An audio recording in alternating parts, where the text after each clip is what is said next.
The city of angels is black and gold.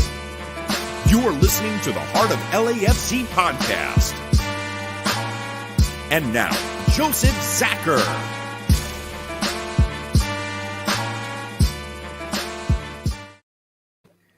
Greetings, Los Angeles. Welcome to episode 230 of the Heart of LAFC Podcast. Yeah, we're here. It happened again, but we're here in the house making it happen, talking to you guys, getting through what we just went through, trying to explain things further and provide our own take on the nonsense we've all been dealing with. So to do that, I need my buddies with me here. So welcome back, Bam and Tony, into the mix. Bam, how you doing? I never thought that after surgery would be as painful as watching that game. Yeah, right. The worst is the fall spear shower. Yeah. Three of them. That one, man. Just saying. Seeing that goal made me jump up, which I shouldn't have done, which made me have more pain, and then having it taken away, just it hurt. It hurt more than you think. I can only imagine. I can't imagine. That's brutal, man. Like, seriously. But again, the passion has to win out. So I'm not remotely surprised you did it, man. But you're here. I know. You made it. I'll do it Tony, again. how you doing tonight, man? Get you into the combo here. I'm doing pretty well. Best I can. Shout out Wolf, LAFC Wolf, for keeping my spirits once after the game, because I was just in a zone, but he kept me in the good spirits to continue on. But it's just rewatching those highlights. It was like going to the dentist and getting a tooth like drilled. It was just horrendous. But long season. As much as I hate losing to them, we're still, as Wolf says, number 2 in support in the Shield race and 1 in the West. So let's keep some positivity in this thing going. Yeah, in the long run, the damage is minimal, but in the short term, it's brutal, you know. And on the moral side of things, to be real, I think this is going to haunt them more than anything else, right? Because they didn't get it honest. They might think they did something, but they didn't get it honest. Now it comes out, right? I mean, we saw the videos. We saw Pro making fools of themselves. Now apparently reading minds on their replays. Trying to explain away the favor that they've always given that same team since day one, right? It's always been the same nonsense. Look at the Portland game before they came to us with a bogus red card. This is what happens with that team. They've been treated with kid gloves from day one. Here we go again. Nobody's surprised by this. And if you are, you got your lesson this week. When you deal with them, this is what to expect. That team, let's be honest, makes the league feel more like sports entertainment than sport. That's the way I feel about them. I always have. Their success is a hindrance to the league, not a gain, because of the process. And so here we go again. It's questionable, isn't it always? But the quagmire that is Carson continues. And so we'll have to find a way, get better, basically destroy them. I think that's the only way that you're going to beat them, is you got to win by a couple. Just like when we won in the playoffs, it had to be by 2. Because if it was any closer, there would be a reason. 2 ends it. And so I guess that is how you have to beat them. You have to just destroy them. Because you're not going to get it honest. You're not going to get it straight. It's going to be this nonsense every time. Is it sad? Does it make you angry? Yeah, of course it does. But there's other ways, right? There's ways to do things. And so today, we're going to talk about it. Bam put some work in to actually give you guys a couple of highlights to show examples of the farce that is this rivalry at this point, because of officiating, because of selective VAR, or VAR used as a weapon. Yeah, this is where we're at. So, we don't mind taking the scab off again to reveal what we need to reveal. And then we'll go from there and we'll build and get ready for Kansas City, get ready for the Open Cup. Thank God that's coming and it's back after 2 years. And keep doing what we do, because you can't job us every game. You can't hold this team down. They're too good. And yeah, once in a while you have to play those fools, but we're going to get better the next time we play them. We're going to have better players available the next time we're going to play them. Now we're angry. One thing is to be a rival, right? I don't like those guys, but now It's a mission. So fine, cool, great. If you think it's going to keep us quiet, good try with that. It's going to be that much louder. So there we are. And so beyond taking it further than that, let's get into the mix. Lineups, Bam. Who the heck was out there to start this bad boy off? For us, we had Max in goals, Placer, Murillo, Fall, and Hollyheads in defense, Sifu, Ilie, and Acosta in mid, and Opoku, Vela, B-Rod up front. For them, they had Bond in goals, Snake, Williams, Colbury, and Arreo in defense, Ravens, Lonzo, Letterman, Grancer, Varquez, Alvarez in mid, and Hernandez up front. No shock to the lineup, right? Ended up being Vasquez holding the middle position. I think we called that already. So, we saw what they had. We saw what we had. Opoku was the story, right? Getting the start in this one over Chicho. But I'll be real. I think he earned it. I don't have any question about that. It was the right move in the beginning. The lineup was right. I don't think anybody can disagree with the lineup that was put in at the moment. The gameplay, though, was another story. And the approach was different. We were expecting our guys to come out firing, ready to go. They're ready for this thing. And instead, it came out choppy. Yes, we were producing some chances. Yes, we were pushing in, but we looked really disorganized. We were hurrying a lot of things. The midfield was getting outplayed at times, outrun at times. Choppy, messy. Not the standard LAFC football that we are used to. Bam, was that what you were seeing as well from the early stages? To me, I would have liked us to come out how Carson came out. That's what I thought we would do. That's what I was hoping we would do. But instead, we came out like the timid little brother. That's put it nicely. We came out as though we're a little brother. We can't go too hard because we're going to get hurt. And that's what happened. Really, really odd. Yeah. Again, in their heads. And the tough part is we brought in new soldiers here. We brought in men to handle this, right? And even they didn't look the part. None of them. It just something wasn't right. There was something missing. So let's talk about some highlights. Explain it further. A rough substitution early. Tony, take it away, man. No, actually, rough substitution, and then we could have gone on the board in the first minute with Sifu with a nice bang play, and just couldn't get at top of the ball. So it looked promising. I wish they came out as we came out as the 32-52 because we came out strong and they came out weak, and they came out weak with also their tifo. I didn't know what that was, but whatever. I didn't even know they had a tifo. That was the funny part. It was like, what? They had a tifo? Anywho, just lighten up the mood. So in the 11th minute, we get B-Rod ends up getting hurt. And it's a very scary moment, but this is actually where I kind of question the substitution. Ishmael, I do like the player, and he is a perfect fit for what our depth is, but he plays similar to Vela, same foot, same style and everything. I think Chicho would have been the best fit, but again, I don't know what's going on with Chicho, if he's 100% not full or what needs to be, because in training, we saw him, he was doing okay, but it looked like also there's something mentally wise, because he was missing some easy goals at practice when I saw it the onset. Yeah, I was there too. Yeah, you saw. Yes, you said. Yeah.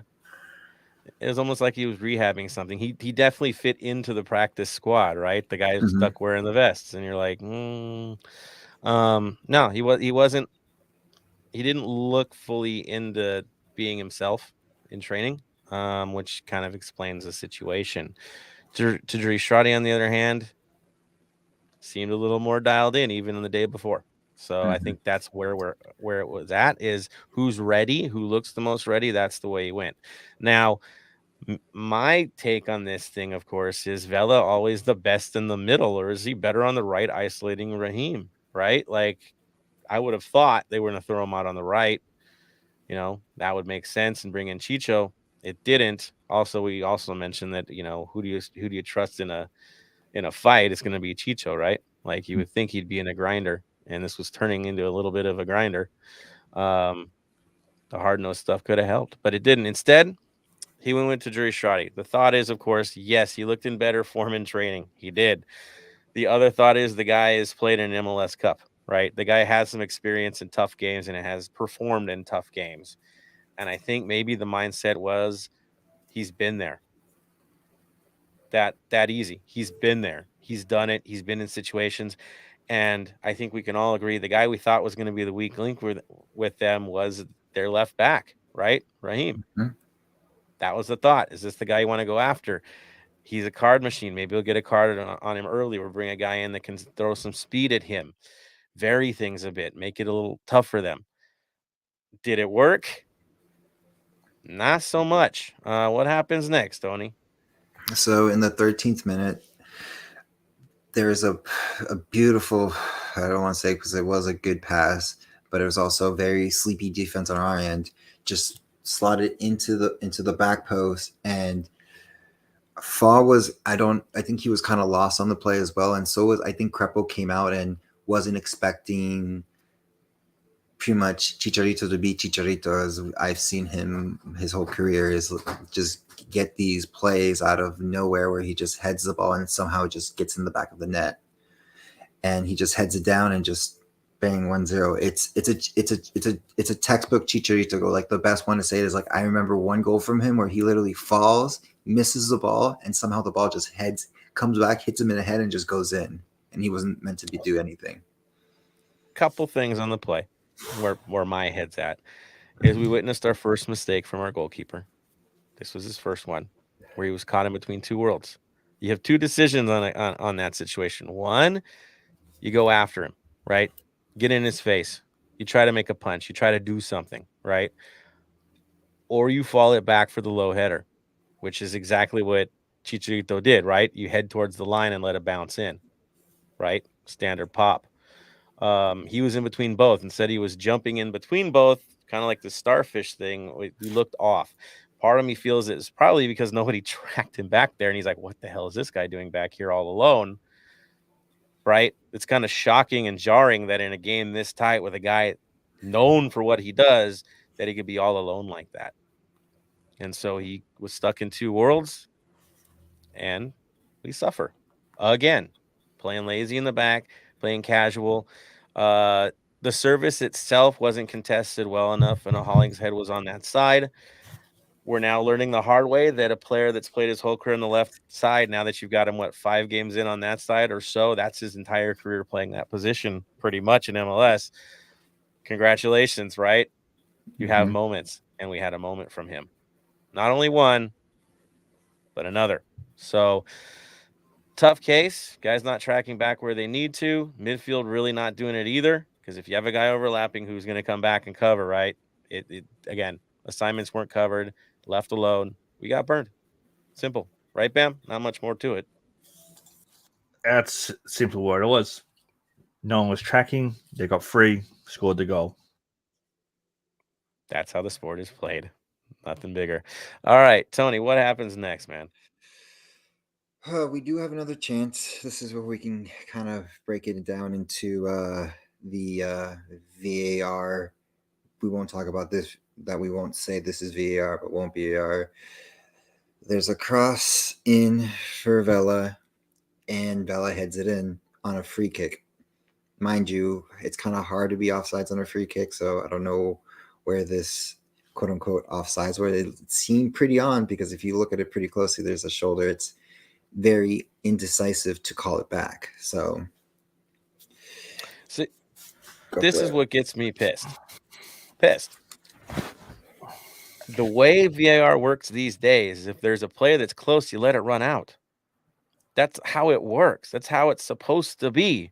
We see it game in and game out.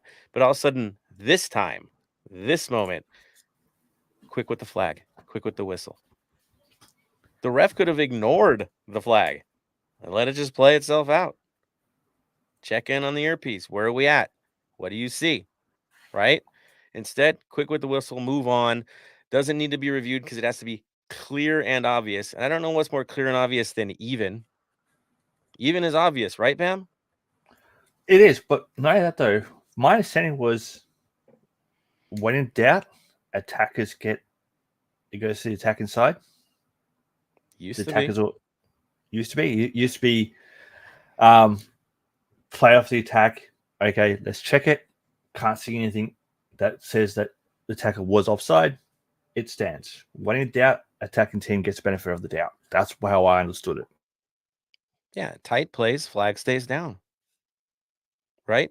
You have a whole team upstairs taking care of that. If they see it, it doesn't look right, they're gonna signal it. Not gonna ignore it. Now, Bam, we'll talk about it later, but in Australia, when they go to VAR, they have to actually have it mic'd the whole time, don't they?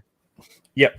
Well, not yet though. There's actually a video of one of our refs last game in Australia. They mic'd him for the whole game, and they actually played the whole game on. I'll find the clip and I'll post it up. But you hear him on the field talking to the touch judge and that. How was that? Was that okay? What do you think? Should we have a chat? All that kind of stuff. I'd love for the MLS Pro, the pro referees, to come out after every game and go, here's the audio from the game. Here's the whole audio. So that way fans can go back and go, hey, let's have a listen. Oh, I don't think this part. Listen to that. Oh, yep, he's explained it. I understand. Plain and simple. Not just a fraction of the game. Release the whole game audio. Yeah, it just seems so conveniently selective in this league. Somebody covering for somebody, right? And of course, the way it is if you make the call, then it has to be clear and obvious to even take a look at it, which is so weird to me. Dude, right? It's assisting the referee. That's the point of it. Yeah, Not to get away with something lame. Yeah. Virtual assistant referee. VAR. Virtual assistant referee. It's in its freaking name. Yeah, simple. But simple if you're wearing white. We'll talk about that later. So, Tony, what happens next, my friend? Well, then that kind of changes the mood. We are still attacking, but it kind of knocks the wind out of us because pretty much in the 31st minute, Sega has another nice goal. Again, it's more of lost in the defense and people not marking. This one's actually on Murillo again, and just puts it up 2-0 up into the half. So it just, I feel like this defense, we were back to last year's defense where we were just lost, didn't have any leadership back there. It was just like they were just at this moment, I think, scared of the moment, and it's just we didn't show up. It's just like we were starting slow, and it's at halftime we needed to change a lot of things. A lot has to be asked of Murillo once again. The last time he was there, it was a horror show, right? This seems to be a thing with him. Maybe he's not built for it. Got to be real about these things. And they got to rely on a kid to anchor everybody. Murillo has to be the leader, and he was not the leader. I know there are conversations about Palacios, but if you watch the play, it seems like they actually had him go on the other side for the moment. It was really strange the way they shifted the back line for that certain play. I don't know, it was weird. It was weird to me. And then if you have guys shifting over into those positions, usually your mid's supposed to pop back when guys overlap. I mean, this guy's a center back, right? Coming all the way up, and nobody watches him, nobody tracks him, nobody cares enough to follow. And it was agonizingly slow to the back post. Everyone saw the goal before it happened. This was painful to watch. And here we go. But of course, I know we'll go back to that goal because it 1-1 is a different story, but here we are, right? 2-0. This is the world you're in. This is it right now. What else happens, Tony? There's a yellow card, like I said, at the 37th minute. And then I believe there's, if I remember right, like I just watched the highlights, but it was just like it was like literally like watching a horror movie, like just watching it with like one eye creeping because it was just so horrendous. I think we had another opportunity and just called back again.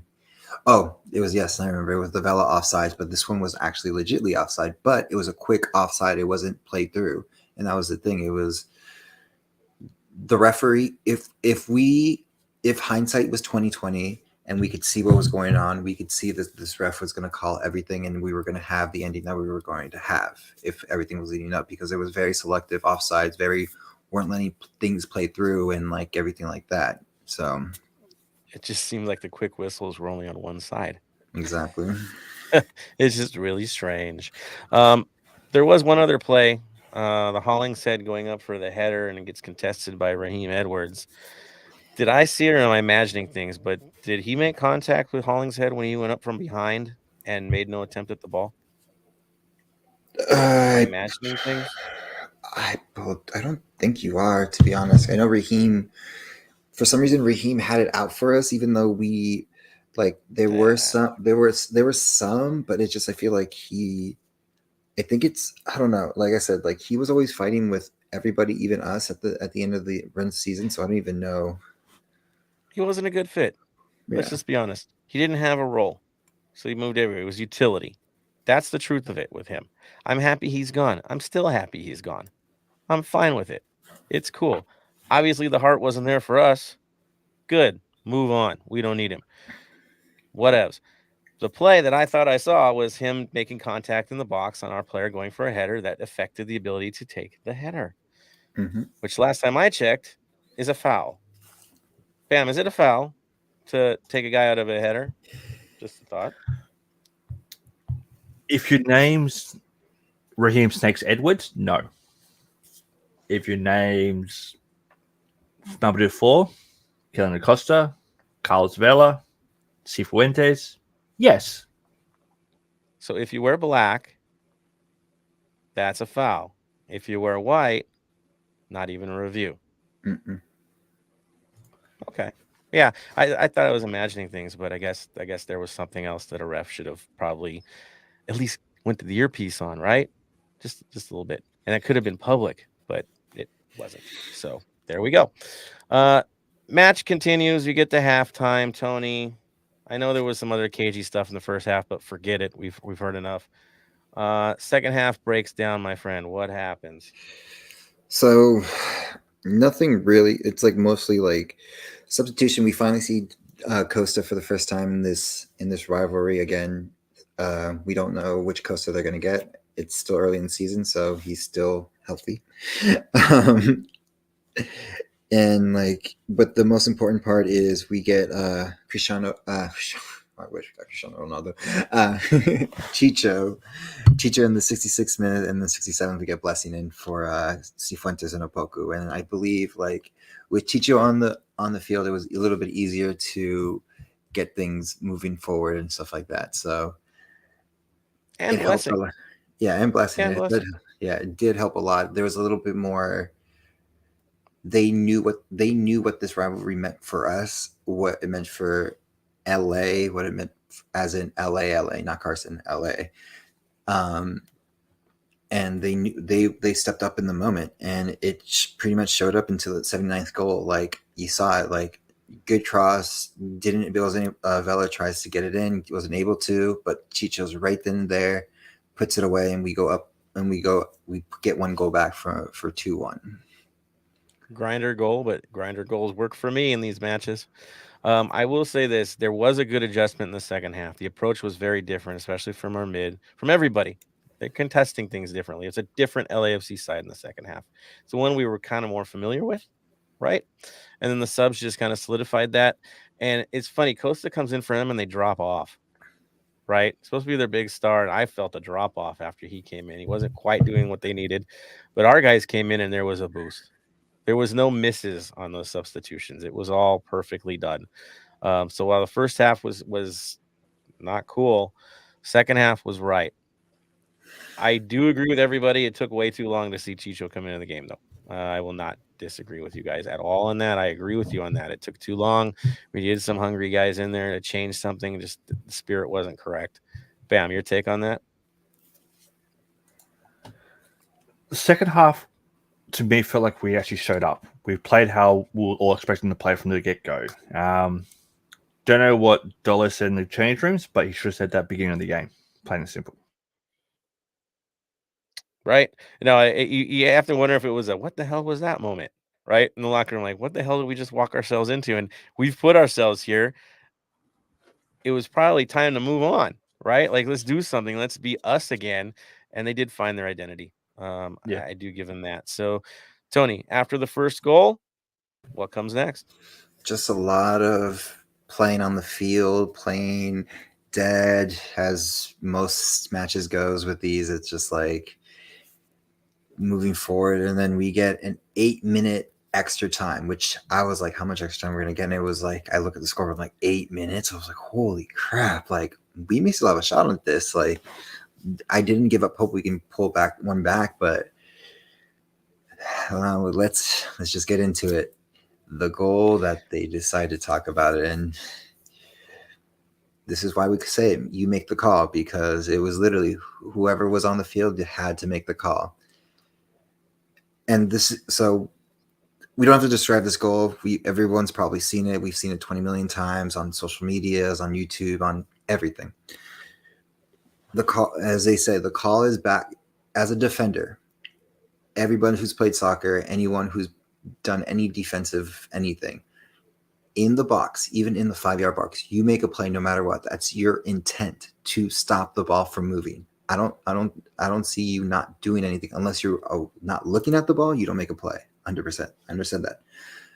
But Dupuy, or whatever his name is, you see him looking. You see him move his body. You see his arm move in a direction that shouldn't be in an unmatched. So if it hits his hand, it's a handball.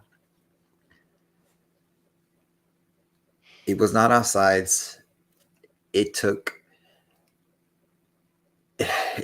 Pro had to put this out to, quote unquote, either get the flames out, just explain what happened, even mic'd it up, which I don't think I've ever seen ever in a goal before of any game. Like, this is usually of like their YouTube was like, was it a penalty, or was this a foul? Was this offsides or anything? I've only seen that, but I've never seen just one video on this. Again,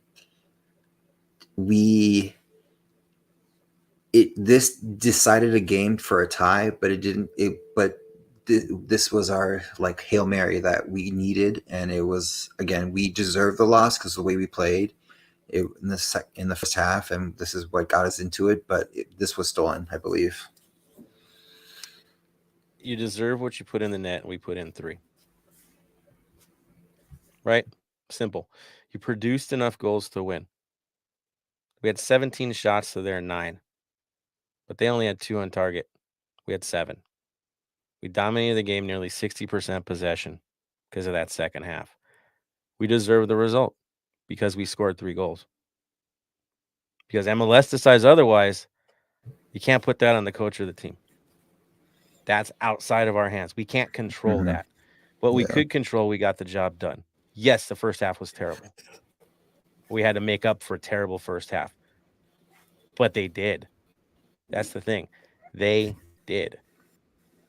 We saw it. It was glorious what the boys did to get through it. Wasn't always pretty, but they still did the job. That's what sucks the most about this. Seeing Mbake on the floor, right? Dying back there. Young kid getting ripped apart because of this. That hits me hard because that's going to affect him beyond just one match. That's terrible. That is not acceptable. They never mic anything. You never hear the VAR guys in this league get mic time. Are you kidding? Doesn't happen. That's a fine dance by the league, I must say. But it is what it is. The more they say about it, the less I believe them. That's where I sit on this. Yeah, right, Tony? It's exactly like, again, like, I know we didn't deserve the loss, and it is what it is, but this is the reason I say we deserve the loss, is because we literally have the deck stacked against us. It's like it's like I said, we've had, like, I remember, I think last season, Bam did like the whole tier list of all the referees of like who's winning, how many times we've won with them, calls and everything, and he was on top of the list. So it's just like, with the bar stacked against us, is just, I hope for it, but it's like, moving forward is just, again, game's over. They can have their little victory. They can make fun of everybody for what we said about this game or whatever, but at the end of the day, we have to bounce back and we have to go for the chip. It's literally it's MLS Cup or bust, and that's what will make this loss a little bit less stingful. Like I said, right now it hurts because it's so fresh, but come November, should be better. Right. Well, I mean, now you get a chance to get some players back, right? Segura, you get Escobar back. You might get a central attacking mid. Who knows, right? DP money coming. But you can also see who didn't step up in the big game. And so that's revealing as well. And we have guys to replace them already in the lineup, and we'll get a few more. So I'll take it from that. I know we were talking about precedent, at least I did. If it's the one thing, it should stay that way, right? If you play it on and cover it later, do the reviews, the standard issue, it should follow through in this series. Sadly, that's not been the case. What's good for the goose apparently is not good for the gander. Because of that, we kind of scrambled after this game. And you know what? Let's just find the evidence and run with it and let you guys all decide. Again, you guys make the call as to what's going on with this. So our good man Bam, that way, he actually put a clip together off of a few highlights that we were talking about that just suggests like that's how you do it, and then you call it back later. Except in all of these cases, they didn't call him back. So, Bam, I'm going to have you take the middle here. You have the floor. Go for it. So, with all these clips, they all show when VAR should have been used. Plain and simple. But VAR were not used for any of these. So, you're going to play the clip, or do you want me to play the clip, Joseph? You can play it. It's a little funky. Can you do that on your side, or you want me to? Yeah. So there's no commentary for this one, but this shows you 3 times that VAR should have been used that wasn't used when we played Carson. So you got this infamous one. That goes up from an offside position. Goal scores. He's ahead of the ball. Right there. Head of the ball, head of the defense. How's that not called offside? This one, again, head of the defense. Wasn't used. Don't know why it's going back to that. That mixed up. Sorry about that. Now, this one, the goal that should have stayed, it didn't stand. Why? Quick on the whistle. Flag goes up. Yeah. There it is. What do you guys see there? A debatable play, right? Simple as that. A debatable play. They're ahead of us by 3 wins in this series. And all 3 of those goals that we mentioned right now changed the result of the game. 1 was a tie. 2 were wins for the Galaxy. You tell me what's going on here. Why is it good for one and not for the other? That's all we want. Where was the videos from Pro on those guys? Where was it? Didn't happen. So you're going to tell me this is legit? This is squared? This is good? Yeah, right. Bias is bias. We see it. It is what it is. Just throw me back up there once more. I want you all to... all right. It's not doing it properly. One moment. Let me know what you... See if this works. No, it's not going to work. Sorry about that. Give me one moment. Sorry for the technical difficulty, ladies and gentlemen. We're trying to figure this out on the fly. Yeah. I thought we had this thing downloaded. It didn't download quite well. Yeah, no worries. So, yeah. So she's doing that, guys. And those of you who are going to only listen to this and not see it, we basically showed all 3 goals from Zlatan, or 2 goals from Zlatan. One was a 3-3 tie in our house, and the other one was the infamous victory. There it is, the still footage. And we're showing the still footage now of Vela being even with the last defender. And the other interesting thing, if you look at this picture, Go down a little farther. Who's getting hugged on that play? How is that one missed? Do you see it? Yeah, I see Okay, it. so that's ignored. That could be reviewed. I'm sure there's intent there. Intent.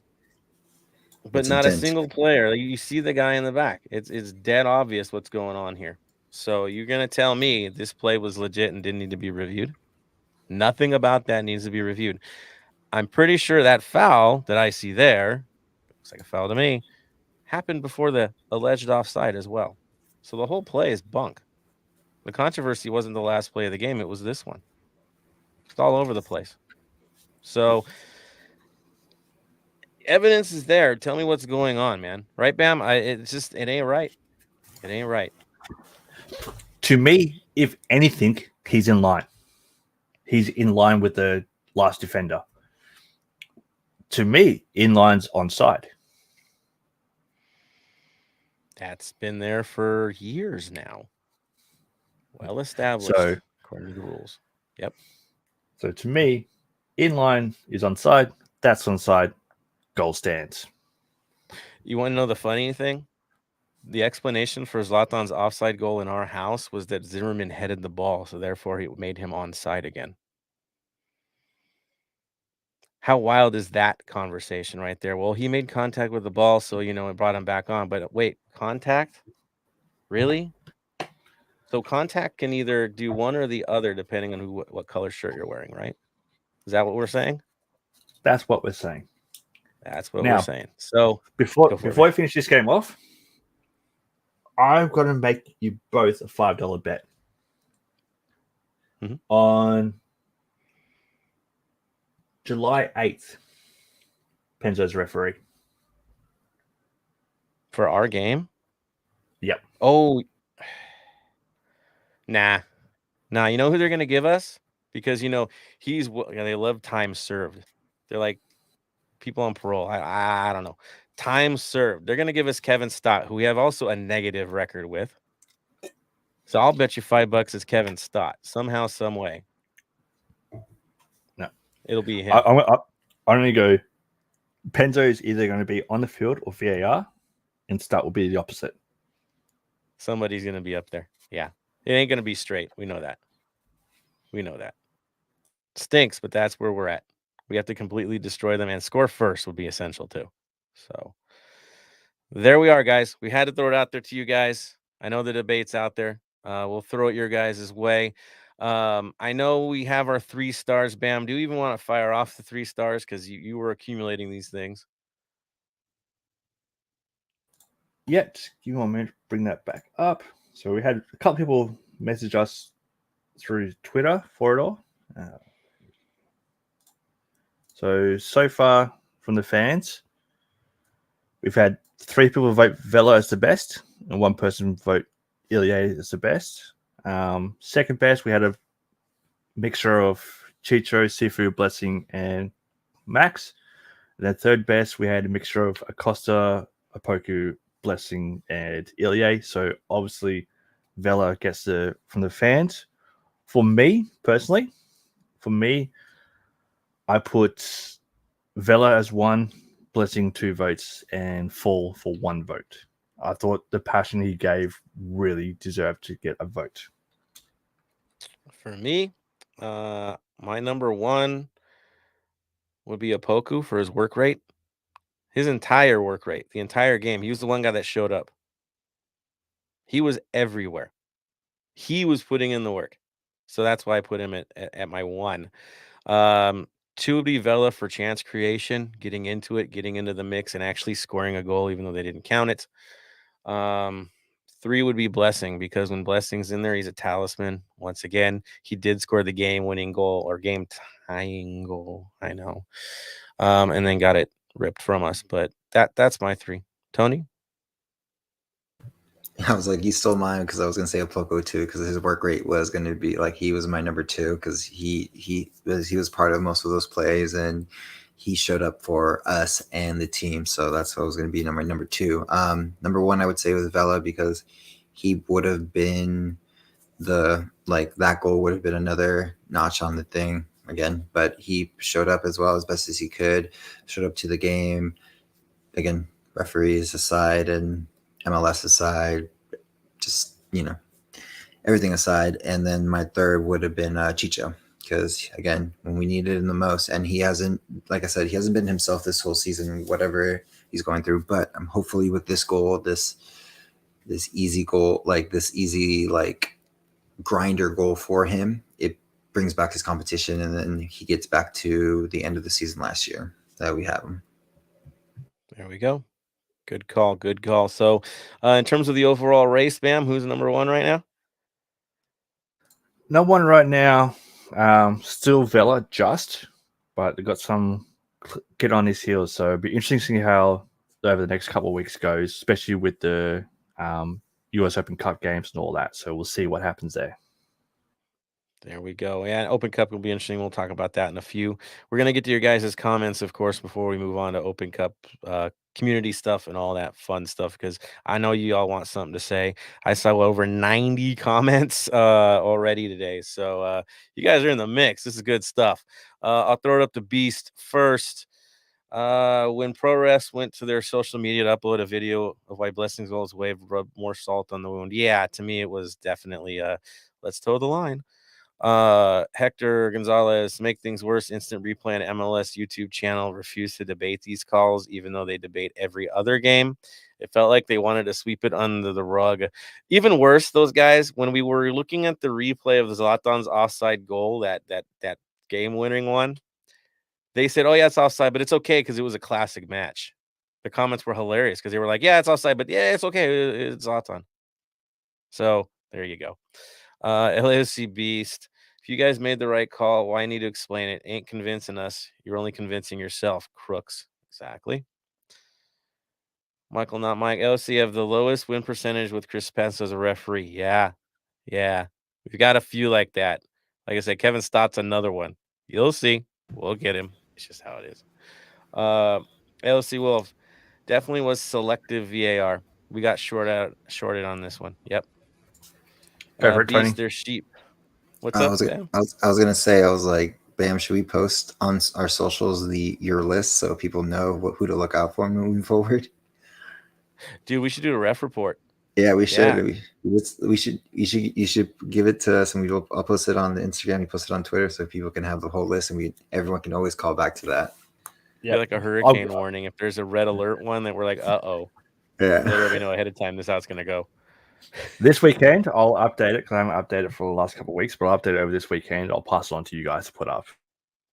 There we are. Carlos saw a very interesting stat. Out of 7 games with Chris Penso as a ref, we have 1 win, tied 1, 5 losses.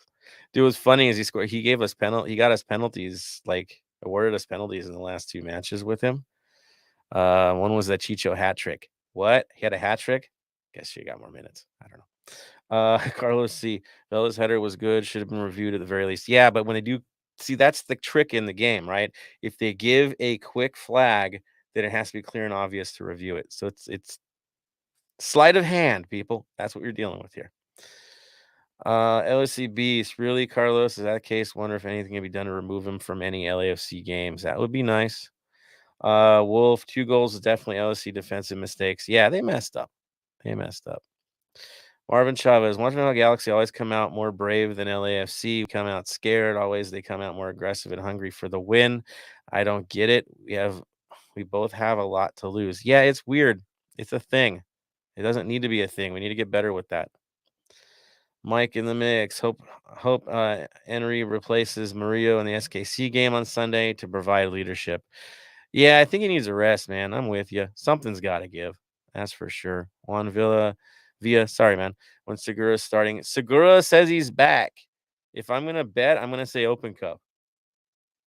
If I'm gonna put money, I'm gonna say Open Cup. This midweek. Marvin Chavez, we make bigger mistakes and play afraid, and it's tiresome. I think the players feel the pressure of how much we want to win this, but then again, so does the Galaxy fan base. Yeah, they seem to want it more right now. It feels like, I don't know, or it's just nerves. It's just weird. Foul, absolutely, yeah, right? I mean, Hollingshead got taken out. I don't think there's any debate there, but we're not the ones. So, I'll just throw that out there. It's really hard when your 12th man is in the stands and their 12th man is on the field. I'm just going to throw that out there because that's how I'm feeling right now. Wolf, I don't think we won a game with the ref calling Elliott. No. Okay. We had the game against Dallas. So, yeah. Okay. Good. All right. Carlos C. I've been saying it over and over on different forums. We need to send another right back ASAP.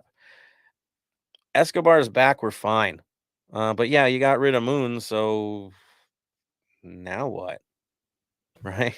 Well, not just that. Yeah. It's just like once we get Escobar like fully healthy and Segura fully healthy, I think our back line should be okay because then we would have a nice solid defensive line, and then we can have back like our backups making our depth make a little bit easier. But for the first like 60 or 90, if they go all 90, our defense should be okay.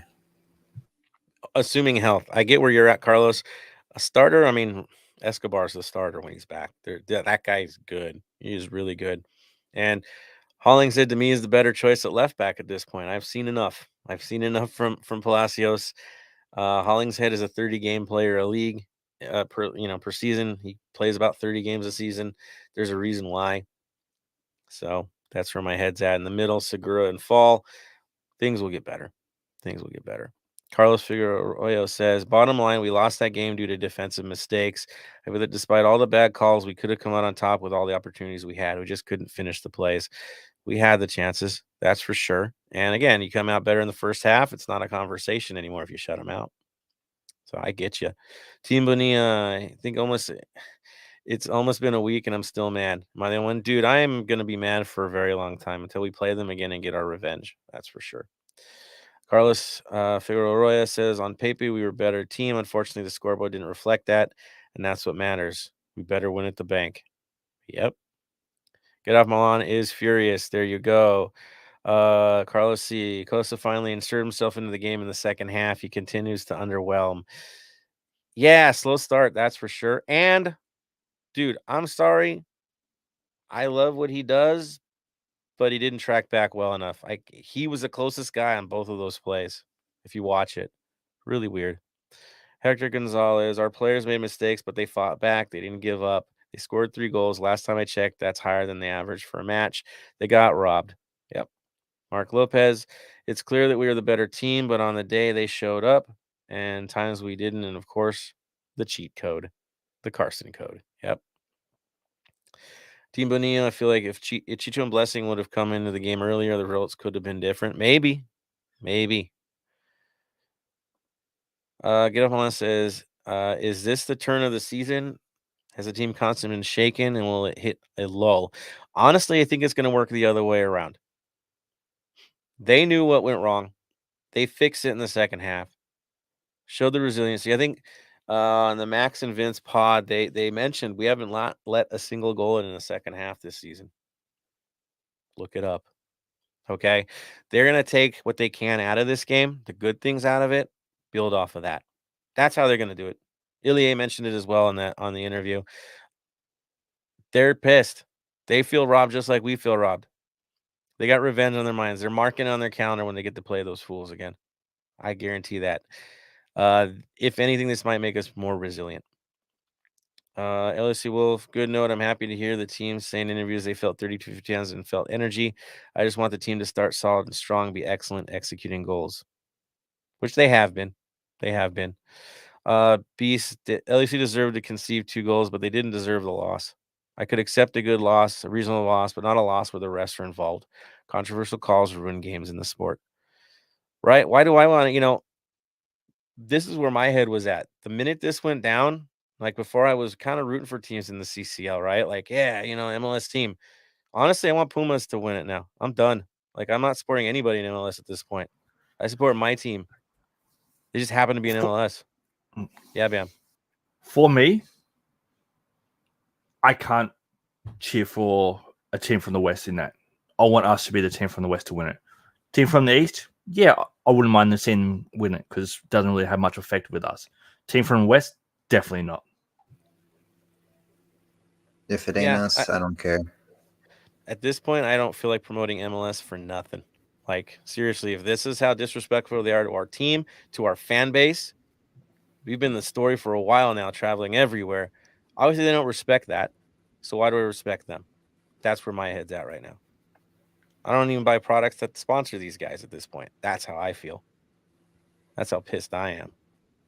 And so, yeah, there it is. Carlos C. I think it was the first match where Cherundolo got his lineup and tactical approach wrong. Vanny beat him in that respect. What do you guys think? I don't. This is why. If B-Rod stays in this game, we come right back and score back on them. The B-Rod loss killed us. It really did.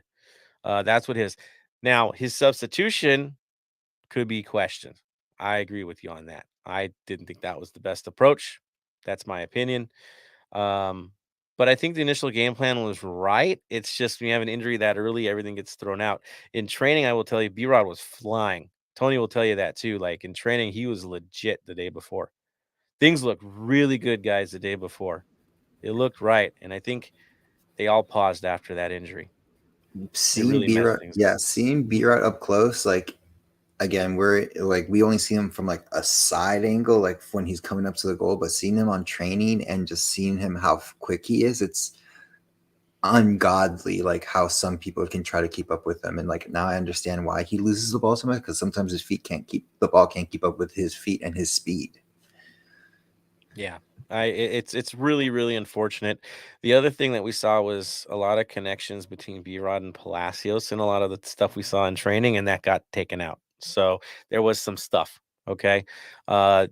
We lost a huge element there. And I think that meant more in the first half than anything else. In terms of Vanny's approach, he did the right approach under the circumstances. I think we thought they'd want to possess the ball more. Instead, they played us on the counter and it worked. And he talked about that. If you followed his interviews in the lead up, he talked heavily about our outside backs and how much they sacrifice and how that is the opening. And that's exactly what they did. So he wasn't making any secret about what their approach would be. He followed through. It paid off. Hector Gonzalez, how pathetic that the Galaxy chose Penso's decision as the moment of the match. Not a goal, not a save, not a VAR decision that went in favor. Right? Here's the other thing. Please, I got to know. Did you guys see any Galaxy players protesting that goal when it fell? Look back at the video. Did a single one of them yell at the referee, point to the flag, any of that? Or were they all looking at each other like, what the hell did we just do? Watch the replay. You tell me. That's also telling. What was the reaction of the players after the play? Not a single one of them thought it was offside. You want to talk about brains and thinking, and look at the reactions. You want to talk about intent. Even when Bond was talking about it, they were angry they blew the game. And then the VAR came out. So even he was shocked that the call happened. Good stuff, Hector. Beast. Seeing Blessing and Fall hurt me. Me too, man. Guys are all heart. Get off my lawn. Says Chris Pence was in the pocket. He paid. There's bias. I'll put it that far. There's definitely some sort of a bias going on. I don't know about paying people, but there's definitely something's off. Carlos Figueroa Arroyo. Let's see them break down all the plays, different angles. All their plays are almost impossible to find, but somehow they gave multiple angles and have the time to break down one particular play. Ain't it interesting? Wolf cheated out. VAR ref. Yep, you got it. Mark Lopez says, I've noticed the extra time guys refuse to talk about LAFC in the power rankings.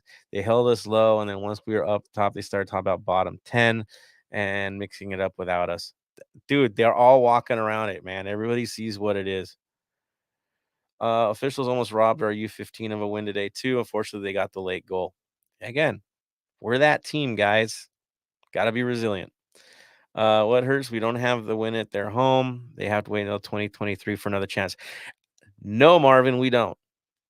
I have a funny feeling we're going to play these guys in the Open Cup, and they're probably going to bid to be the host because they want it. They want that chip. We got a shield. They've had a long time since the trophy. I got a funny feeling we're going to play these dudes in the Open Cup, and it's going to be in their house. We'll talk about it in a few minutes, but I got a feeling there's going to be 3 games this year. Maybe more later down the line, but I don't think the story is over quite yet. Our next TP needs to be a CAM from Carlos. I agree.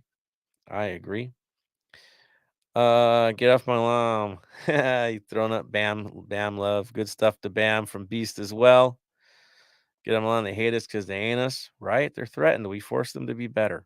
Let's be real. Carlos C. Also suspect what they were showing a replay at a last goal in the stadium during the review. Yeah, I know, right? Not cool. Wolf says, Bam, good video. Just makes me believe we got cheated out. I know for a fact LAC was better team, no doubt in my heart. Beast calling it. Thank you guys. Carlos C has finished this game off. I'm starting to get really mad again. Let's see. Yep, Hector's backing up what I said. If we beat OC and Carson beat San Diego, could that mean we play them in the next round? If the draft plays out. So we'll talk about it in a few, but if we win and they win, we're in the same pool to potentially play each other. But there will be like a bit of a draft, a bit of a draw for the next round, and it'll be Western sided teams. So could be them, could be Seattle, could be Portland. But they'll do a draw, and so we'll figure that out. I'm sure a ball will be a little warmer than the other, but you know how that goes. Let's see. Let's move on here. Mark Lopez, Vela missing sitter knocks him down a point. Yeah, man, I thought he had that. I was saying this too, Carlos Penso Menso. Yeah, I know. I couldn't help myself either. It's almost dad joke level, but can't help it. Mark Lopez is going to have to make an Ante Penso 2-stick for a home game against Carson. Let's see. I'm going to move forward, guys. This is one. Hinchada del LAFC. We need to regroup, focus on Sunday. We need to stay on top of the table. Exactly. We're gonna jump into that pretty quick here and move on. LFC, I know you're mad, Joseph, but the energy of 3250 on the podcast and the heat of LFC and others of the team have brought up MLS to another level. Keep producing strong. Hey, we're in it, man. We're in it. I've been dealing with these fools for decades, right? I hate those guys. It doesn't get old. I'm used to getting screwed by those dudes. So it's never fair with them. We have to defeat them. That's simple. Get the job done. LFC Beast focused now on Sunday. Agreed. 3 days later, it's Orange County. A lot of games, guys, coming up. All right. I think I'm going to take that. Let's move on. Talk about some other things and go from there. So next thing, of course, would be the community news. Tony, what you got for us, man? So, of course, we still have the LAFC event going on for Earth Day at Abound Cove Reservoir on April the 6th. So if you haven't signed up for that, please do. It's like I said, it's fun. It gives back to the community. It's something to let off some steam is the best way to say it. As like I work as a gardener part-time with my father, it's the best thing to just cut grass, cut flowers, like pull some weeds to get some stuff off that. So it's really good. You're also doing really well for the environment, for LA, for everything. So it's always a good thing. And then on that same day, let me bring it up because I had to save because it was not in my notes at the moment, but it was one of the last things that popped up really quick. So Pride brought this up on one of their posts. It's called Sports Live Celebration. It's pretty much join Rainbow Labs this Saturday to celebrate the LGBTQ plus community in sports. We were offering basketball, dodgeball, soccer, and softball. Equipment and snacks will be provided. No prior sports experience is needed. Just bring a family member. LGBTQ plus advocate are all welcome, and it's at Salazar Park at 3864 Whittier Boulevard. And it'll be from 9 to 12 p.m. So if you want, go have some fun, bring awareness to our LGBTQ plus community and, have some fun playing, having some snacks, being pretty much a little kid again, Don't you like just go into having just little like apple slices after the games or just having fun with your friends? So, yeah. Nice. Good stuff, Tony. What else is going on, my friend? Also, as it's been brought up, because Open Cup is back. We just got our draw. We played this Wednesday. The prices did go up a little bit this year, but I believe that's more has to do with the 2 years of no U.S. Open Cup going on. So again, this is not the MLS that is getting the profits from this one. It's the Open Cup. that's going to and that's where it's going to. So unfortunately, yes, it's a little bit more expensive, but it's general admission. You can sit anywhere besides the north end because that one's a little bit more reserved for supporters and everything like that. But if you ever want to get there, if you're one of those people who get there early enough, you can literally sit like on the field, almost on the field, to watch it closely from other times. So it's, like I said, it's only like, I believe it was $30. It's a Wednesday game. It's a cheap game. It's fun to see. It's another game to watch LAFC, and again, we're into another cup. Yeah, to me the prices are fine. This is a knockout match. It's and you know what? It's deceptively a good one. You're like, yeah, we're playing USL, dude. We're not just playing USL. We're playing the USL champion. Like, legit. These guys are not pushovers. This is the champion of the league. I know there's a difference, right? USL, MLS, but things happen, especially against the better USL sides. And this is one of them. And it's not like they're traveling cross country. It's a short trip over. And you're asking, well, why do you think they're a threat? Because they have MLS players on their lineup, right? And we'll talk about that because I'll throw it out there. We're going on another podcast, guys. We're taking a little journey. We're on a road trip. Our friends, yeah. So basically, the Orange and Black Soccer Cast invited us to come on. So we're actually going to join them on Tuesday to talk about the Open Cup and talk about their side, our side, give you guys a bit of an inside. They use the same program we do, so it's going to look pretty similar for all you guys. And we'll keep you posted when we get the details as we get closer to Tuesday. But that's what we're gonna do. Instead of having a normal podcast, we're gonna hook up with them, have a good time there, talk it up, get ready for the game the next day. So that is the plan. Really looking forward to that. Also, like, yes, Tony, go for it. Oh, I would say that you're done with it because I have one more thing to say, but go for it. No, I was gonna say, revenge against Carson is real. U.S. Open Cup is our best chance to get there quickly. I know. So get the win. They've got to play San Diego Loyal, so there's no guarantee there either. I'm sure Jerry will be there doing his thing. Right. If he's not playing drums, something wrong. He knows how that goes. Landy Cakes versus his own team. See how that plays itself out. But yeah, man. Like, if they win, we win. There's a chance we'll play each other in the next round, and it comes super quick. Looking at the schedule, just so you guys get an idea of when those matches might happen. After the match is played on the 20th, the 22nd, there'll be a round of 32 draw. 8 higher seeded MLS teams then enter the fray. That's where there's a chance we probably won't play them because those 8 teams will probably play one of those. If we win, right. But damn it, we better win. Then the round of 32 happens between either on May 10th or May 11th. We might host that. Someone else might host that. We don't know. There's usually a bid for that. How that gets decided, it's a little funky, so you're not sure you're going to be the host or not because you got to bid for it. And then May. To me, that's just really weird having a bid for the host. Like here with the cup over here, if an A-League team gets drawn against a non-A-League team, the A-League team must travel. I like that. And if 2 A-League teams get drawn, first out hosts. That's cool. That's simple. But I do like that. I mean, in the Bundesliga, you kind of see that as well. Like the small teams get to be hosts if they can, if their facilities can handle it, then they host. But I think the big thing with that here in U.S. soccer is a lot of the teams that are in this tournament, they really can't host a big team. They don't have the facilities for it.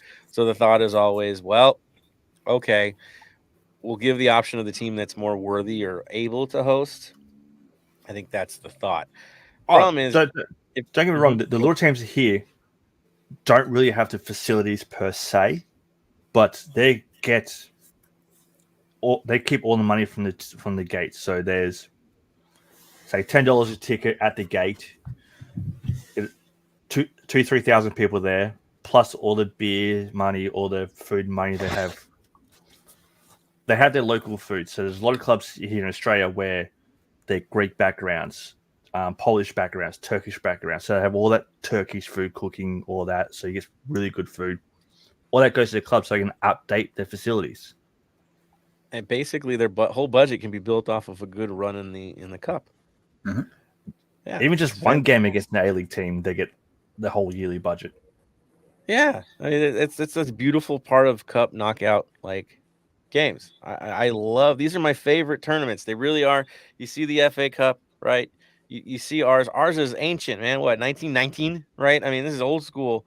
It should be celebrated more than it is. This is one I really, really want us to win because of the history, and it's been 2 years on hiatus. This will be a great thing for us to get. Oh yeah, and if you win it, you go to the Champions League. We didn't mention that, but we are now. Yeah, Champions League. So I think that's the quickest way, and it's 5 wins, and you go to the Champions League. Okay, that works for me. So round of 32 matches will be May 10th and 11th. Round of 16, 24th and 25th of May. Quarters are June 21st or 22nd. Semis are July 26th or 27th. And the Lamar Hunt U.S. Open Cup final will be played either September 6th, 7th, 13th, or 14th, depending on how schedules play out with the respective leagues. Yeah, it's a quick turn. You go April to September to get this cup thing figured out. And most of it's done by July.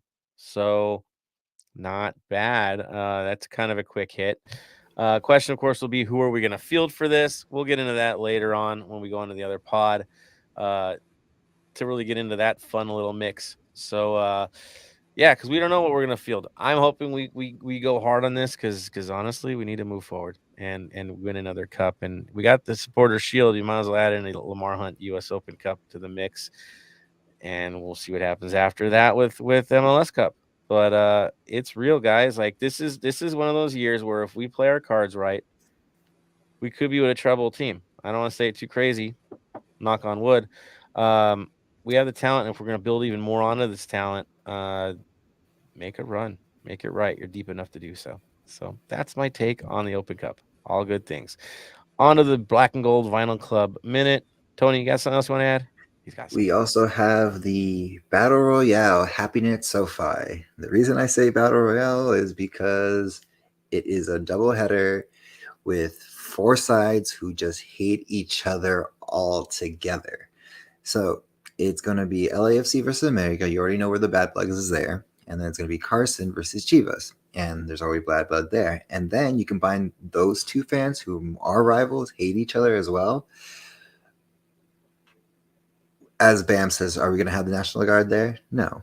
But, that parking lot needs to be separated like no other. I quite honestly pray that we get the first game so we can get the hell out of there before things go crazy in the second one. Like, that's how I feel about this one. I'm not loving any of this. Yeah, it's cool to play Club America. That's cool. I would have preferred to play Chivas because we've never really got that chance to do so yet, right? I want to play new teams. But dude, how are the logistics is going to be impossible, especially with the groups that hate each other. The hate's real, guys. Like, you all know it is. How are they going to handle this? Everybody go to a corner? It's going to look like gangs in New York. Like, what the heck, man? Like, I'm just not loving any of this. I think it's ridiculously set up. Feels like a cash grab as always at the expense of all of our safety. There it is. Like, we just need a cage match, to be honest. Just like there's an event before where there's like a cage match going on with that supporter groups just going at each other, or I don't know. I'm really intrigued to see the plan. I really am intrigued. How are they going to figure this one out? How are they going to have people park? Where are they going to park? Are they going to bus? The logistics is going to be absolutely entertaining in the lead up. Hopefully not infuriating, but we'll see. Bam, you're sitting there like, I got something to say. What you got, brother? Just seeing Beast in there saying security needs a huge preference that day. We don't need security. We need the National Guard. We need riot police. We need everything that day. The AEG security guards have the day off. You can't do anything that day. You won't be able to stop anything. You're useless already. Then you're not going to do much. So we need to literally, the aisles need to be spread with M15s just down the aisles, keeping fans from each other. Plain and simple. I'm not sure there's enough bike racks in Southern California to keep them apart. Watching Carson's security setup. How many chain link fences and bicycle racks is it going to take, man? I don't know. In, We'll see. in Am I all, going to be dumb enough to go? Yes, I'll be dumb enough to go. I'm sure Tony's going to do it as well. But maybe. good Like I said, Lord, in all man. fun and games, yes, we can make fun of this, but this is a serious matter. It's like we can laugh at it right now just because it's like at the moment it's not happening, but we've seen what's happened in Mexico and we've seen what's happened in Philadelphia with America fans, and unfortunately they lost one of their supporters because of dumb America fans. So it's just, and I'm just not calling out America fans, I'm just calling out just like the situation of what can happen and stuff like that. So Well, there was a shooting in San Jose. yeah, exactly. So it's one of those things where it's all fun and games. We can make fun of it. We can do this whole battle royale thing, but in seriousness, this security needs to be a very huge presence, very police oriented, very everything. Because I want to go and I want to take my father and I want to like have fun with him, but just be able to leave afterwards. You know what I mean? Not have to worry about losing somebody at that day. Not only Yeah, that, it's though, just- what I Go don't for it. get to is why they're doing this in a beautiful stadium. If the stadium's going to So- get knocked down next week, play it there.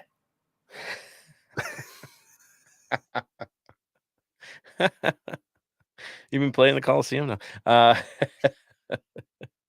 No, I guess it's to show off that they can handle World Cup matches, but there's not a single World Cup match that could hit the anger or edge that these ones will have.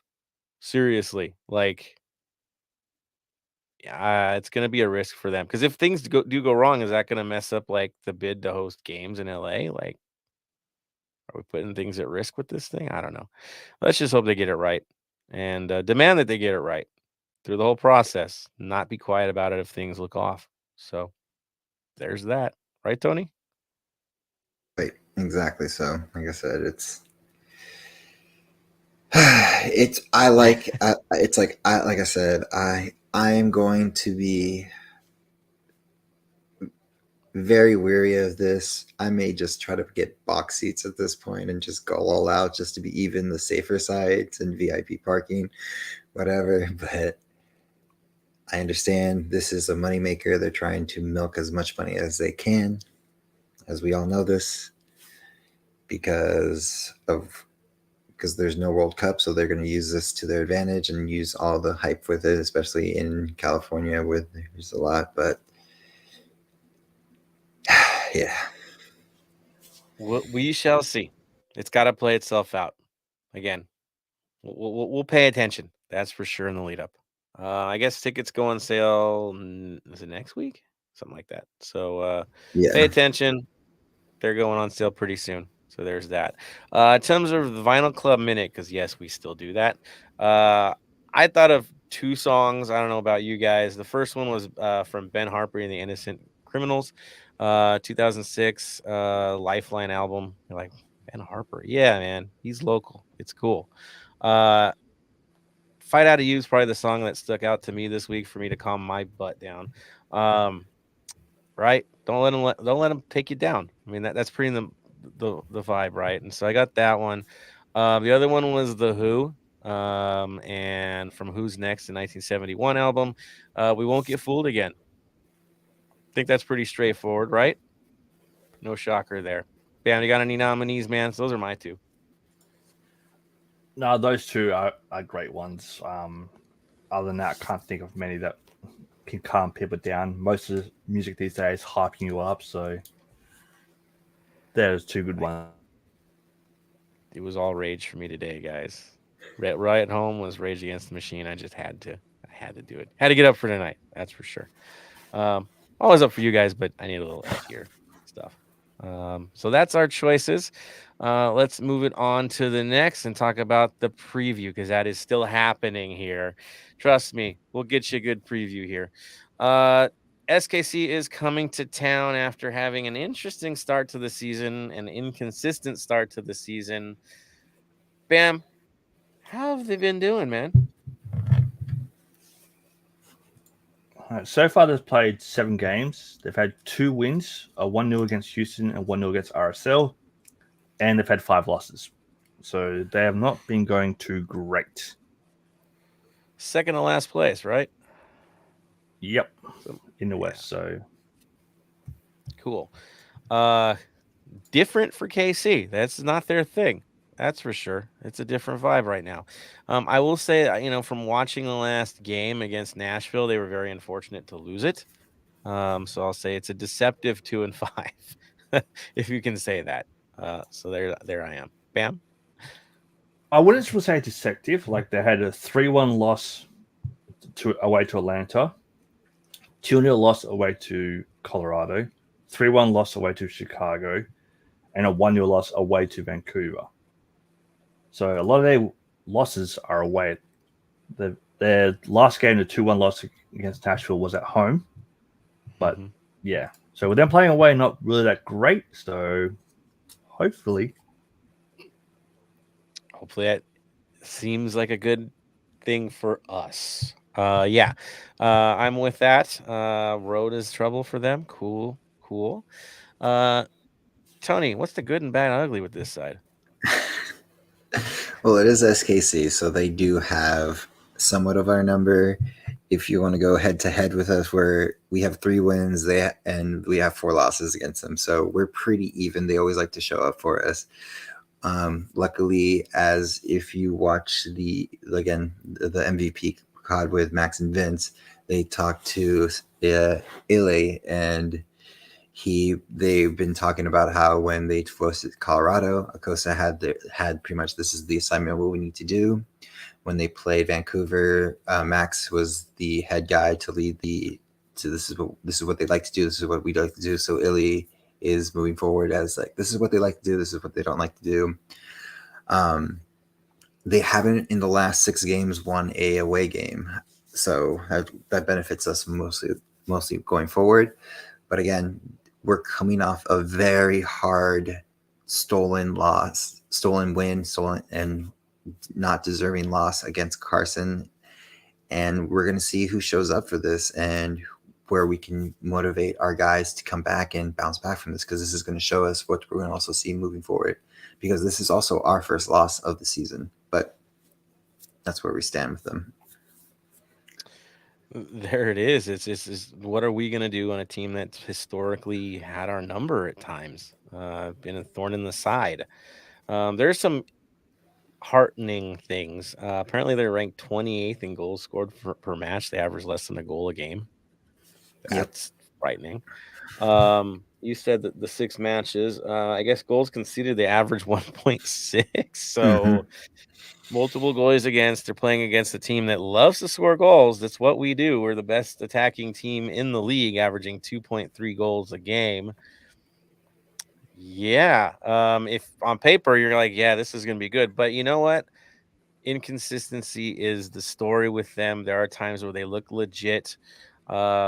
I know they got beat by Chicago, but they scored against Chicago, and that's hard to do this season. So give them credit for that. Who's in, who's out, Bam, for their lineup? for their lineup, their outs, Murray, Pilato, and Kinder, they're all out injured, not expected back to at least next month. They've had no one else come in, so their starting lineup shouldn't be that much difference to the last game. So it will be interesting to see what they actually go with. Yeah, the one thing that I do notice is they also play the 4-3-3 now. Used to play a lot wider back in the day, but it's a 4-3-3. Tim Melia is in the net. There's no shock there. The back line has been as consistent as can be. Should be Zusi as the right back, Ismail Marin and Fontas as your center backs, Sweat as your left back. Midfield's interesting. Last game, Espinoza played as the central mid with Duke on the left and Walter on the right. And up top was Shelton, Saloui, and Russell. And to me, Russell is the guy. If Russell's having a good day, we have a rough day. If he's on, it's trouble, because he has this ability to take games over, even in his age, right? He's an older player, but this dude, when he's ripping it up, he's trouble for everybody. So that, to me, is the danger man. Bam. What do you think, man? See, for me, And this is going to sound really weird. I love Johnny Russell. I love him. I've followed him. He used to play for my European side, Dundee United. He started there. I've followed him since 2007. I've been following him since 2007. This is the one game I want to see him fail. The only one. When he plays us, I want to see him fail. The rest of it, I would love to see him be Golden Boot winner and all that. Just against us, fail. Plain and simple. As we call ourselves the Heart of LAFC, he is the heart of SKC. No question. He is the heart. He's the story. If he's on, we're in trouble. He's a great player to watch outside of us. I'm with you, Bam. I'm a fan of this player. I really am. But the other guy to me that's underperforming has got to be Salawi, right? Looking at their lineup, there should be more goals in this. That's for sure. Easily. He's having an off season. Yeah, and then Shelton, to me, if they're not looking for a guy to take that center role, right, spend some money, Shelton would be the guy you get to replace, right? If it is what it is. Really interesting to see where they're at. A couple guys that you might see, Logan in Denbe might come in. Nikola Vojnovic might come in. Felipe Hernandez. Morinos Sionis is another guy that gets time. The other guy to me, of course, is Roger Espinosa. If he has a good day, we're going to have to put some extra work in. But guess what? We have Ilya on our side, so he knows everything that these guys do. He knows every trick in the book, and he's the guy that's going to have to battle with Espinosa in the mid. There's times when Espinosa plays out on the wide. I think in this case, he's going to stick to the middle. I don't see it any other way because of who's there. They have used Rossell in the middle before, but I think this is Espinosa's show. Bam, what do you think? Yeah, with Espinosa, when we shut him down, it'll put a lot more pressure on Duke and Walter if they're starting the mids. So let's see how they can actually go with the pressure on Espinosa. I wouldn't be surprised if they go with a 4-3-2-1. So leave Shelton up further by himself. But we'll see what happens. Do you think Vujnovic, I can mess up his name every time, you think he might get the start instead for this one? Since they're kind of trying to find something? Well, the last game he came on is 76th minute for him. I can see him starting, but I hope he doesn't. Yeah, I think he's dangerous. I do. Yeah. Yeah. But if he comes in, who do you sit? Do you sit Espinosa or you put Espinosa? I think Shelton takes a walk, right? I mean, that would be the guy. It's him and Shelton are kind of interchangeable at this point. So it will be interesting. I don't think they're a bad team. I think they're lower in the standings than they should be. It's probably because of production issues. But when I watched what they were doing against Nashville, they're not a bad team. They had their chances, they just couldn't finish, and they made one fatal error, and Nashville punished them. That's what they weren't dominated. They were actually pretty good in that game. So, are we in for a battle? Yes. If they play us 4-3-3 to 4-3-3, like I think they're going to do, we will outclass them anyway. That's with the last game, they had more possession. The shots on goal was Nashville at them 19-18. Shots on target, Nashville had 6. They had 5. Corners were even 5-5. Crosses fairly even. Nashville had 13 to their 11. But the fouls, Nashville fouled them 16-12. So, dude, there were some good free kick opportunities for SKC, and they couldn't capitalize on the free kicks. If they're even halfway decent on free kicks, they would have got a draw out of that game. But they didn't. So take note of that as well. Again, we're so used to SKC being this top end team. We're chasing them in the standings half the time. It's a trouble team for us, and this year's the first time where they really do look like they're vulnerable, right, in the moment. Yep. But as y'all know, that can be a trap. So take it for what it is. In terms of our lineup, Bam, what do you think we're going with? Knowing that we have an Open Cup midweek, what kind of lineup are you expecting from LAFC? Because that's really the difference maker here. I hope we put it the strongest lineup we can. Plain and simple. Your biggest change I'd do is I'd sit B-Rod just for precautionary and bring in Chicho. Even if B-Rod comes on with 20 minutes to go or something like that to give him a little run. Right. I mean, really, I would like to see Opoku and Vela on the wings, Orongo in the middle. Let's see what it can do. Right.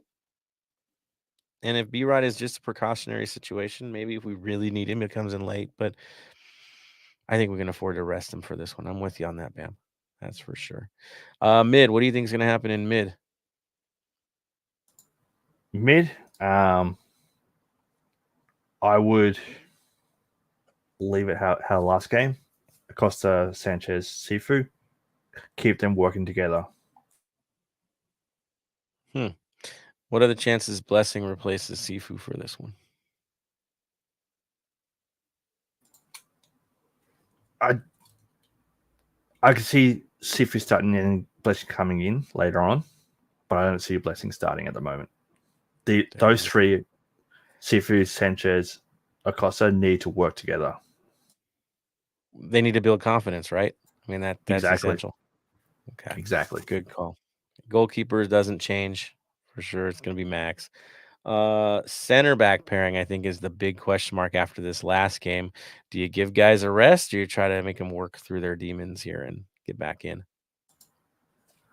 I work through the demons. Give them a rest in the Open Cup, because giving them a rest brings in Henry, Ibiaga, strong players already. So Segura. Yeah, we're giving them a rest, but we're not giving this side a rest. Right, because you got to win the game. Tony.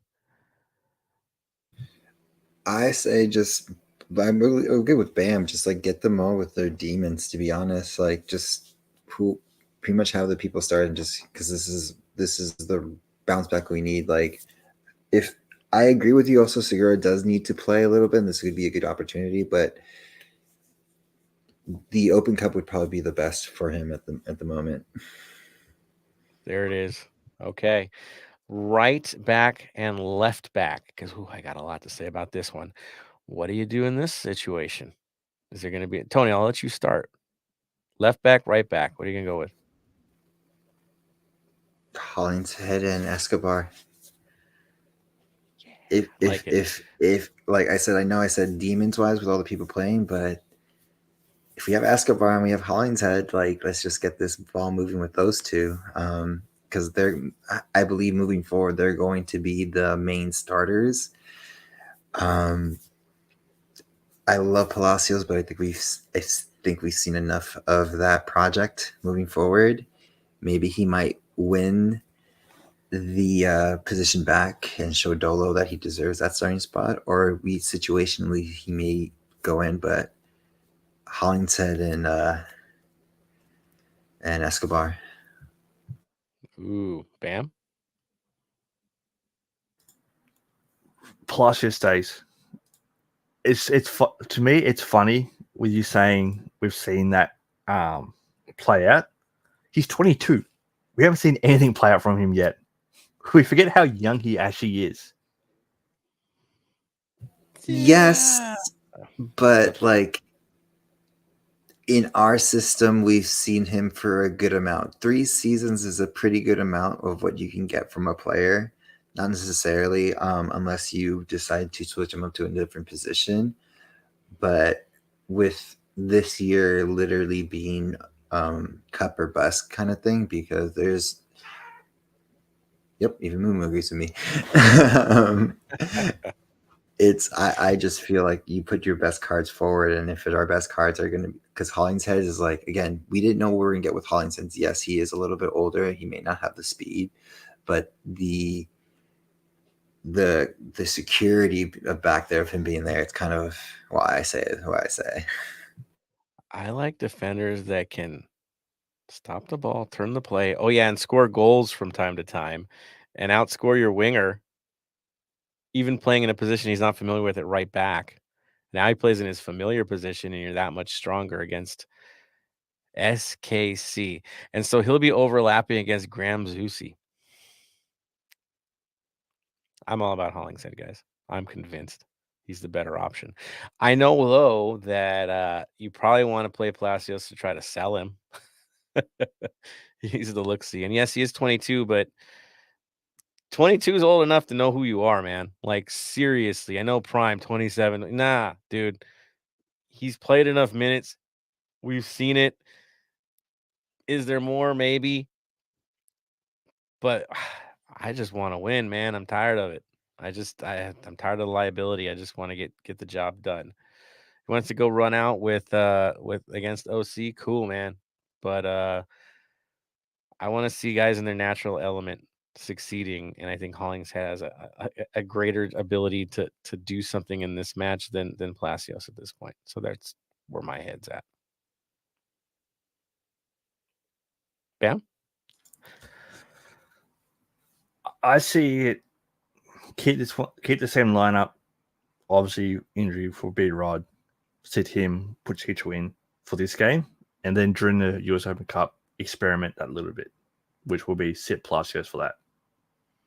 Okay, there we go. We'll see what happens. Predictions probably be what yours is, but dude, I'm so sick of what we saw this past weekend that I just want change, man. Like I just want to see a shuffle. So we'll see what happens after that. So let's see where we're at next. Yeah, I guess it's time to listen to the fans, right? Drop it to you guys. See where you're at. So let's do this. Get everybody in the mix here.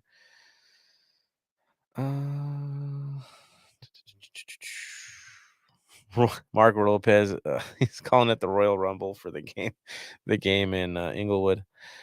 Oh, you guys have so many comments about this crazy match, and we'll get to those for sure. Buddy System from Get Off My Lawn, I agree. LACB for the future, LAC versus Carson at SoFi, one side of Stadium 3252, the other side Victoria Block. The other side, Victoria Block. They ain't enough. We could fill it, definitely. LAFC Wolf. I feel Cherndolo and his team will look out for vengeance if we do play Carson again. In the Open Cup, we will win. If we play at the bank, Carson will bleed. I want them at their house, and I want to kill them at their house. I don't care how many times it takes. I want the moment. I need the moment. I do. And I think this season we can get them. I thought we would have had them this time, and we did produce 3 goals. We did. So we'll see. We'll see. LAC Wolf. I believe in Cherndolo. I do too. Like I said, I can question some of the moves he made, but I understand why he made those. And if I understand the why, then I can't get too mad. And I couldn't wait. I think none of us could disagree with the starting lineup, so that's a story. Substitutions later, earlier, agreed. But dude, you tell me this: where are we better off right now, Bob or Steve? Let's compare. What would have Bob done in this game? Do you really think they would have clawed back for getting 3 produced? Heck no, man. We bled goals in the second half with him. We don't do that now. So I'm good. I'm good with a coach that's willing to adjust in the second half. Because the other one didn't. It's just more of the same. So there I am on that. Get off my lawn. Dolo's won me over. Don't make me look like a fool, Dolo. There we go. Carlos C. Since Escobar is not likely ready to play 90, does he start against SKC or sub in? That's where Bam's at. Is like, do you really risk anybody, or you save it for a little bit down the line? I think he looked. I don't know. We saw he was in training. It was not like he was being held back in training. I think he's ready. The minutes are the story. Which could be one of those cases where we always talk about the shift that we've done before, where Hollingshead moves over as needed. Yeah, for sure. Big question. That's for sure. There are the comments I see there. Again, the other comments I'm seeing from everybody happens to be about that game in SKC. Or not at SoFi. So weird. Oh, this is a good one. We can talk about this one. Anthony Bermudez, think Vela resigns. Ooh, do you think? I think that's a good question. Bam, do you want to jump on that one? Not for top dollar. He had that one fantastic game to begin the season off, but he hasn't proven that he deserves top dollar. Ooh, there it is. Tony? Not yet. Top dollar, not at the moment. If we sign him for right now, it's not top dollar. If he produces a lot more coming up moving forward, then I say top dollar for the rest of whatever his contract is. But at the moment, this turn, if we sign him today, it's not top dollar. There we go. I think we could tam gam something here. Some we could play funny money and get things right. Is he playing DP level? I mean, he's producing a bit, or he has. It would be really hard to see. I don't know. I know he doesn't want to leave. I think that's pretty certain. If he wanted to, he'd already be negotiating because he can at this point. There's not enough time. He can move on if he wants to at this point. So I think that's good faith right there. If the number's right, he stays. If it's not, he doesn't. It would be nice to have him along for this ride, though. That's for sure. That's for sure. I think he'll resign. Again, the numbers have to be right. That's my prediction. I don't think he's walking away. Wolf says, you guys have brought MLS to the heart of LA of the fans. Let's go. That's our hope. Unless they ban this episode, we'll see how that goes. What's the over and under of us getting a copyright shut down? Because, Oh, it's coming. It's coming. It's absolutely coming. Yeah, I'm thinking the same thing. We're going to get shut down for fun. Well, technically, it's MLS and it's LAFC, so we can somewhat get away with it since they're okay with it. Yeah, it's not FIFA, so yeah. That was that. I take that with honor that FIFA shut us down for an episode. I think that is awesome. I don't happen all the time, but I thought it was pretty funny that we crossed the line, right? With FIFA, that is just funny stuff. Yeah. Oh, Mark Lopez brings something interesting. Him says some OCSC kids were throwing stuff at Oakland Roots supporters, trying to provoke them during the USL playoff game. I want us to smash them. Yeah, it's going to be interesting. For those of you that have some MLS memories of past years, their striker's Kubo Torres of Chivas USA Atlanta history, right? Played for Atlanta United too. So interesting. Bermudez updates on Brian Rodriguez. As far as we know, it was precautionary. That's all we know right now. He's not listed as being injured, so that's that too. Let's see other things that I saw. I think I got you guys covered for this one. Thank you guys for the comments. Y'all rock for doing it, coming out every week, jumping into our madness. It's just an honor to share it with all of you guys. So beyond thankful for everything y'all do, being a part of this. As it is tradition, this is our final comment time. I keep making Bam lead in, so Bam, I'm not making a lead in this time. Tony has the honor, sir. Final thoughts. Final thoughts for our Open Cup predictions. We'll probably do that on the Orange County podcast, most likely, unless we do a pod on Monday. We'll see. But moving forward, yes, it's a tough loss. It's hard. The game is in the past now. As much as they're going to try to bring it up, let's just keep on moving forward and keep our head straight and win. Let's get every position so there's no way they can keep us out. So let's win the U.S. Open Cup. Let's get the Supporter Shield. Let's win the MLS Cup. So that way we're guaranteed a CCL spot, and the second place can be like we got in on a technicality because we couldn't win anything. So, but on top of that, let's go have some fun. It's Easter. I know it's a mid game. It's gonna be fun. Let's have fun with the family. Let's go hard as well and get a win for us to make it feel better. And that's all I have to say. And an early game at that, so we have time to enjoy the day afterwards. So, all good things. Bam, you have the floor, sir. Seeing it's Good Friday here already. going to go out to the fish and chip shop later, get some dinner. So one thing you guys don't have over there, fish and chip shops. So when you guys come over, I'll definitely take you to one so you understand what it's all about. Looking forward to going on to the Orange County podcast next week. Should be fun. Game this week's a 6 a.m. Monday morning kickoff for us on ESPN in Australia. So it's not on Bein Sports this week. It's on ESPN. Everyone have a safe Easter. If you don't celebrate Easter due to faith and all that, have a safe weekend. Just look after each other. Go do some stuff.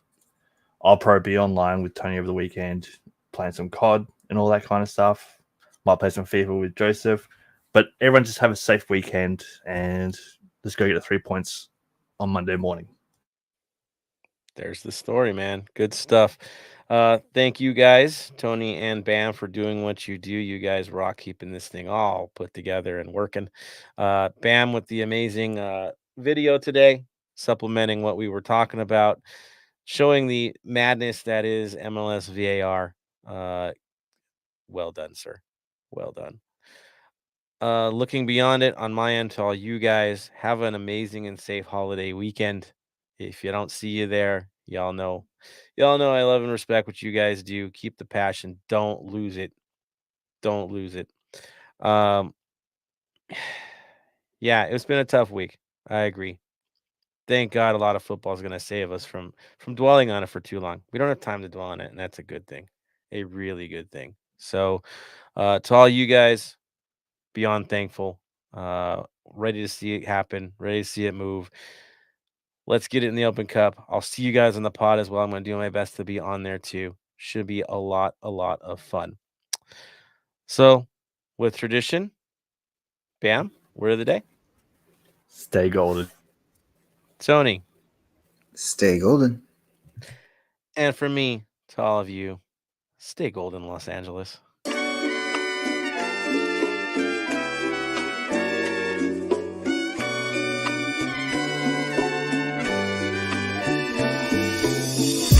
Thank you for listening to the Heart of LAFC. Make sure to leave us a rating and review on iTunes or Stitcher. Shoulder to shoulder, the black and gold is taking over.